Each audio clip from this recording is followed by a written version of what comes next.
Putting aside our sorrow, we renewed our faith in the prophecy that other rings would be found, and see how our faith has been rewarded. The Covenant used to be the main threat, and it was a MacGuffin in the original Halo series because the real threat was the Forerunner legacy and the Flood itself. The Forerunners have been the source of so much mystery throughout the Halo franchise. It was something that was just fascinating to us. So far, it's been a lot of stumbling into their belongings. Like we found Halos. And now we found something more. We found the Prometheans. There's a degree of animalistic fierceness that maybe you didn't see in previous games. Look out! The conditions and the context are what pit a hero and antagonist against each other. For this game, we're going to get to see a lot of complexity to their civilization. From their worldview, what they're doing has to make sense. Trying to figure out ways to tell that story without interfering with the shooting aspect of it has been a really challenging thing. We've gotten glimpses of this Forerunner presence that was kind of always there, open as to whether it would ever erupt. And it did. We're trying to really take game systems and manipulate them and give them emotional coloring and context. We wanted to create something that could stand alone and be an enemy that is just as challenging, just as engaging as the Covenant has been in the past for Halo. A lot of that initial discussion was around if you had this incredibly evolved race and they were well beyond humanity, the Covenant, what would that look like?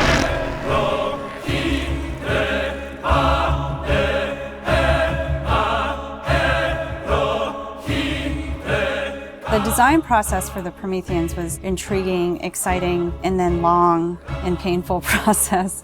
I think just because everyone was so invested in what they wanted out of them. How do you imply something strong, something vertical, something different? And how could we actually have a global logical language out of that Forerunner philosophy? Anybody who's played Halo goes, okay, Forerunners is the silvery angular stuff with blue lights across it. That's really the language kind of in a nutshell. For us, it was important to break that, but still find kind of like a mathematical organization. We had to do a very clear separation of style, shapes, colors, right from the start. I think the Knight's been through almost like 15 plus iterations of geometry. This sheet is like very traditional way of doing brainstorming. You just do silhouettes and then we take it and iterate some more and more and more. We didn't want them to look like monsters because they're not monsters. We had a version that looked very demon-y. These things on his back, they would go together and they would like flare out when the player was being spotted. We didn't want the Prometheans to look like robots because they're not robots. A version that looked very thin and spindly. We would see one as like, you know, that one looks cool, but it really doesn't convey commander of the battlefield. We had other stuff where they could clamp on and have these big, hulking, massive armors on top of them that would really change the variant look. For us, it was important to get it into something that people could relate to, which I think is always going to be a challenge when trying to take the Forerunner language and create a character. Making sure that his head stood out, that you could see it, that players had the ability to headshot it. It falls also onto animation. They were able to bring these guys alive and make it feel believable and plausible and still be very fast and lethal. Locomotion didn't look heavy enough at one point, so we scrapped everything and did it all again. The Knight's like 12 feet tall, so if it doesn't feel heavy and menacing as it's walking around and doesn't intimidate the player, then we're not doing our job. There were not a lot of real-life elements that we could take. There are joints there, some of them are not physically connected. They're holed up with the space in between them, which is some of the features that the architecture has, which is big, massive buildings like floating, defying gravity. We wanted to keep some of that mystery and kind of the unknown in the characters as well. We even have the little micro driver arms in here, and then all the way to where you turn these layers off. We have the glowing skull. We thought it would be more of an impact if it's like a sarcophagus. It opens up and it's showing all this aggression. There's certain ways to approach fighting an elite with a group of grunts, and really what we wanted to do was change that up. The Covenant are tried and true. You know what you're going to get out of a grunt. You know what you're going to get from a jackal with his shield. The toughness of elites. Here are the brand new hooks to the sandbox.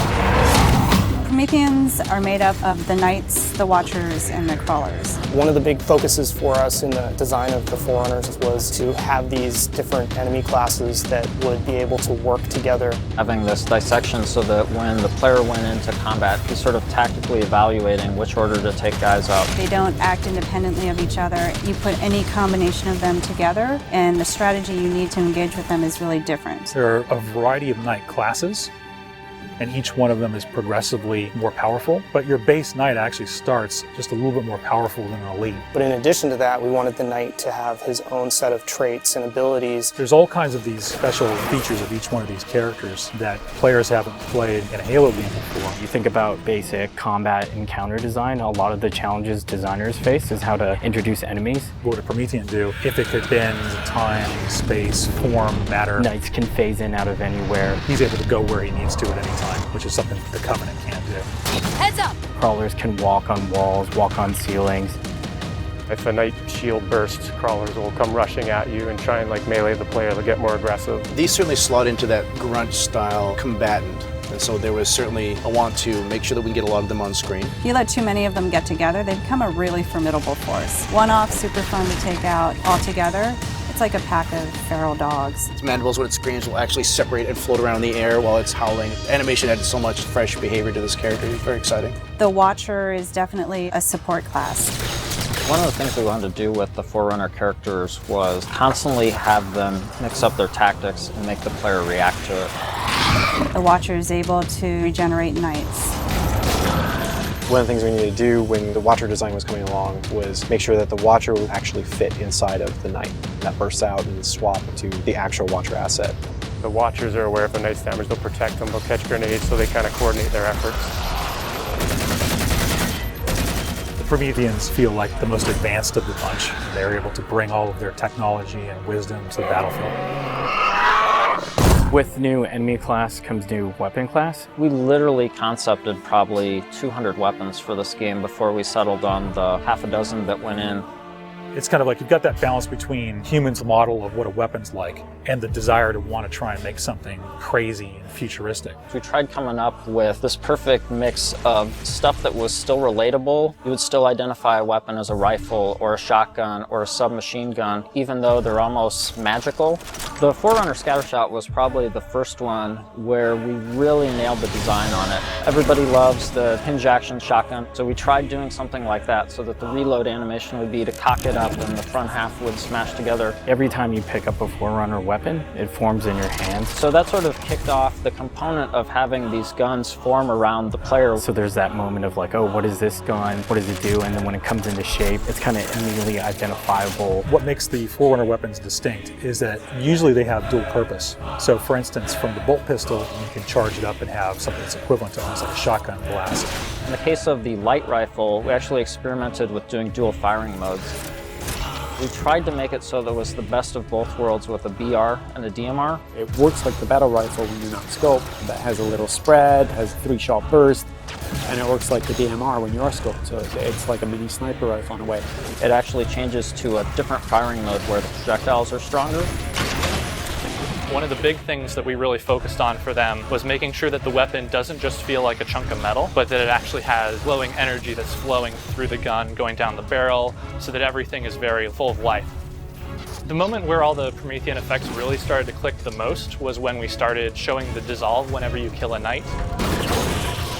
That was really when we started to feel, yes, this is something cool, this is something unique, and something that we haven't really seen before. This is an early prototype of the Knight E-Res. As the sphere expands, you see the particles are birthed, and everything in the red region you see will be the crack and the erode. When you shoot and kill the knight, the actual point on the body where you did the damage is where the dissolve starts. So if you shoot from his foot, he will de-res from the point of his foot up. The end result, when we blow up a knight, they dissolve, proving that the technology works.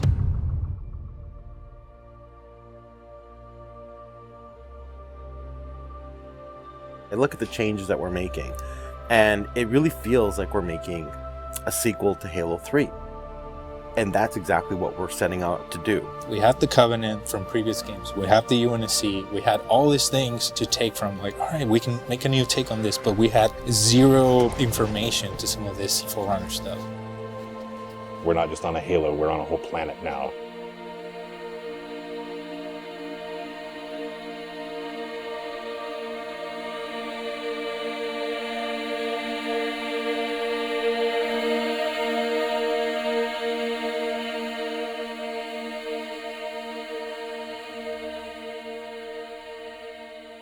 We're not just threatening one corner of the galaxy, we're threatening everything.